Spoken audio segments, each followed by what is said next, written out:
السلام عليكم ورحمة الله وبركاته. ازيكم يا حلوين، عاملين ايه؟ النهارده هوريكم طريقة عمل الملبن. معلش اتأخرت عليكم، كان عندي ظروف غصب عني يعني. النهارده هوريكم على طريقة عمل الملبن بمنتهى البساطة، بمكونات موجودة عندك في البيت، مكونين اتنين بس مفيش غيرهم. دول الأساسيين للملبن. بس شايفين القوام بتاعه جميل ازاي، وبعدين مظبوط بقى على الشعر. لا هو اللي مسكر اللي هو بيبقى جازع ده، ولا هو اللي كده يعني.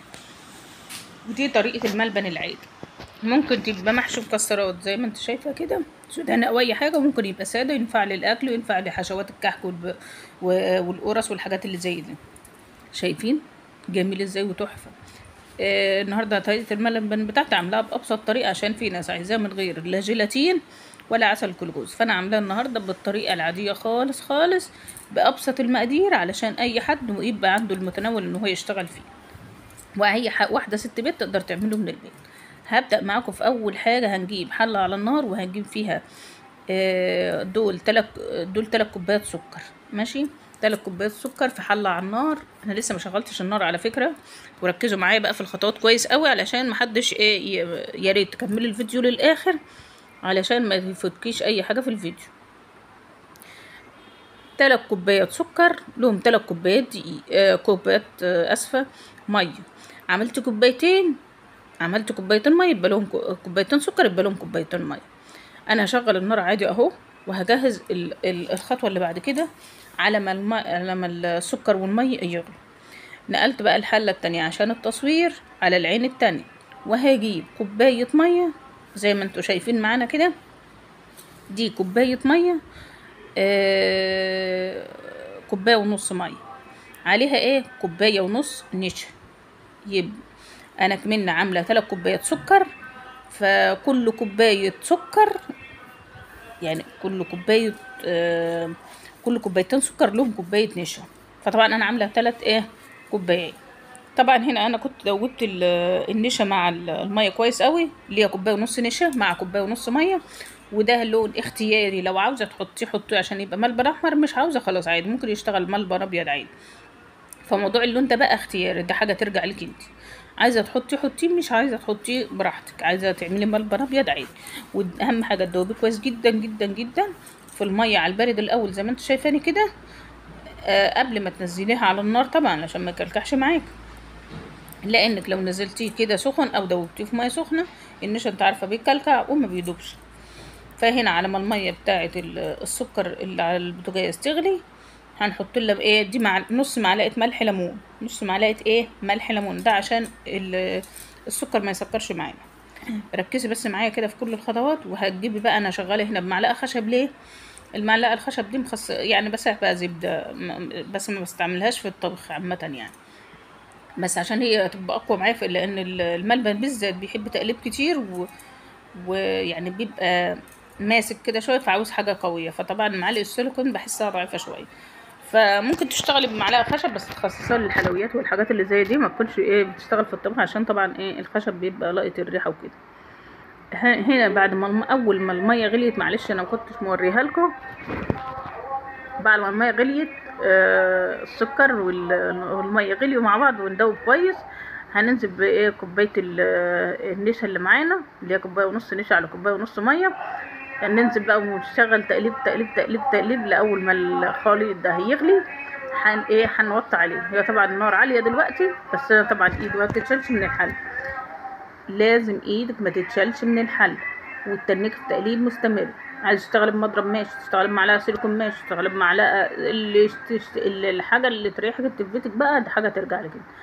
لو لاحظتوا هنا ان الخليط هنا معايا بدأ يتقل، يعني بدأ يغلي ويتقل، فطبعا لازم اقلب كويس. هنا اهي بصوا، انا عشان انقل لكم على العين التانية. هنا هتوطي النار زي ما انت شايفه كده. انا طفيت العين التانية ونقلتها علشان اوريكم بقى الخليط من جوه عشان تعرفوا تشوفوه، لان العين اللي هناك التليفون مش هيعرف يجيبها. اهو شايفين اهو بدأ هو كده. طالما كده غلي ال ال الملبن بيقعد يستوي على النار، ممكن ياخد له بتاع يعني نص ساعة ولا حاجة، حسب النار برضو يعني. بتنيه يستوي لحد ما الاقي الخليط. هو كده الخليط تقيل اهو كل حاجه، بس ممكن تفكري كده ان هو استوى. لا، الملبن عشان يبقى ملبن حلو ولازم، وعشان يقطم زي ما انت شفتيه معايا في الفيديو كده، مش اللي هو الملبن التاني اللي هو الطريقه التانية اللي هي بالجيلاتين اللي هو بيمط شويه. فلو انت عايزاها هبقى اعمل لكم يعني ايه مرة تانية ان شاء الله الطريقة التانية برضه، عشان اللي حابب يعمل بالطريقة دي ماشي، واللي حابب يعمل بس دي طريقة الملبن الناعم. بس انا بقى استنهزت الفرزة، والمفروض ان انا كنت عملت ملبن ابيض، يعني المفروض ما كنتش ايه حطيت عليه اللون، بس عادي ما يعني ما فيش مشكلة. ممكن اسيبه ابيض يعني عادي. فالطريقة دي لوحدها كده من غير اي حاجة، من غير ما تحط بقى في مكسرات ولا اي حاجة، يشتغل عادي بقى معاكي يعني. هنا هتسيبيه يستوي كويس قوي على النار وتتنكي ايدك فيه. طبعا ما تخرجوش بقى من المطبخ، ممكن تعملي اي مصلحه في المطبخ، تشطب الحوض، تخرطي حاجه وانت واقفه، اي حاجه. المهم انت كل ايه هتقولي انا هتنيني قاعده نص ساعه ايدي هتوجعني، لا يعني قلبي تقلبتين واعملي حاجه وارجعي قلبي تاني تنكي ايه، ما تسيش عليه. اهم حاجه تكون النار بتاعتك هاديه، اهم حاجه تكون النار ايه هاديه. هنا انا كنت طفيت بحسب التليفون المصري وطلع هو كان شغال بيصور وانا كنت ناسيه شغال، فاستحملوني بقى. اهم حاجه ان انت وانت بتشتغلي في الملبن لازم يبقى بالك طويل، والنار تبقى هاديه بعد ما غليت كده زي ما انا قلت لكم، تبقى هاديه والتنكي شغاله عليها ايه على نار هاديه، ومن وقت للتاني التنكي ايه تقلبي فيه. ما ينفعش ان انت تسيبيه وتعلي النار، لانه هيتحرق منك وهيشيط وهيعمل ريحه، وطبعا كده الملبن بوظ، ملوش حل، ملوش حل تاني فعلا. فانت هتقلبي زي ما انت شايفه كده ماشي. بحب اذكركم ان انت لو انت اول مره تشوفي قناتي، يا ريت فضلا منك وليس امرا تحط اشتراكك تحت، وتعملي لي تعليق وتكتبي لي رايك في التعليقات ان شاء الله. واهم حاجه اول ما تفتحي الفيديو تقومي ضغط اللايك بتاعك يعني الان فضلا منك وليس امرا يعني. مش عارفه ليه كل ما اجي اسجل فيديو بشرق ليه، مش عارفه. المهم هنا انا كنت طبعا واقفه بغسل بقى في المواعين وكده وبعمل حاجات بقى في المطبخ، فكنت ناسيه الحله زي ما انتم شايفين كده. فاهم حاجه وانت بتشتغلي في الملبن او في الحلويات عموما يعني، يا ريت ما تكونش ما تخرجيش من المطبخ، تحاولوا تكوني مجهزه كل حاجه. طبعا انا نزلت لكم طريقه عمل القشطه، نزلت لكم اللي ما شافهاش ياخد جوله في القناه بتاعتي كده ويشوف ويقول لي ايه رايه فيها. القشطه البيضه، وعملت لكم طريقه عمل اللي هي السمسميه اللي هي منها بتطلع منها الفوليه والسودانيه والحاجات اللي هي المكسرات عموما يعني، كله بنفس الطريقه. دول الحاجات اللي انا عملتها في برضو ان شاء الله لو ربنا قدرني وقدرت انزل لكم طريقه عمل اللذيذه الحمراء والبيضه هعملها لكم. بس يعني ايه ربنا المستعان يعني. الحمد لله لو ربنا قدرني وقدرت، لان انا عندي شويه شغل كده في الشقه وكده، فده اللي مخليني غصب عني يعني ايه مش بنزل الفيديوهات باستمرار منتظمه يعني. فاهم حاجه تكوني مكمله الفيديو معايا للاخر وتستحملي المقطع الطويل عليكي شويه ده. بحبكم في الله، واتمنى كده تكونوا كلكم بخير وصحه وسعاده. بحب اشكر كل اللي اشترك جديد معايا في القناه، بحب اشكره جدا جدا، وبشكر الناس اللي من زمان معايا في القناه بشكرهم جدا على متابعتهم. وان انتي لما تكوني شايفه فيديو فضلا منك وليس امرا ان انتي المفروض تكملي الفيديو معايا للاخر، لان ممكن نقول حاجات انتي ما تاخديش بالك منها. انا هقول لكم المكونات تاني كده واحنا مع بعضينا علشان اللي ما خدش باله من اول الفيديو. انا عملت 3 كوبايات سكر، لهم 3 كوبايات ميه، لهم كوبايه ونص ميه للنشا، وكوبايه ونص ميه وكوبايه ونص نشا، كوبايه ونص نشا. هتدوبهم في برضه نفس الكميه كوبايه ونص. لو هتعملوا كوبايتين هتبقى كوبايتين سكر، لهم كوبايتين ميه، لهم كوبايه نشا، لهم كوبايه ميه برضه تدوب فيها، ومعلقه صغيره ملح ليمون.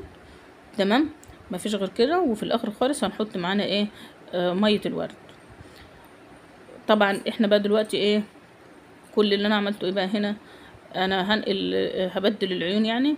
ده سوداني المحمص انا جايباه من المقله، لازم تحمصيه كويس جدا او اي مكسرات انت هتحطيها في الحلويات، اديها تحميصها على السريع كده على البوتاجاز في طاسه فاضيه مفيهاش اي حاجه خالص، لا زيت ولا زيت ولا سمنه ولا اي حاجه.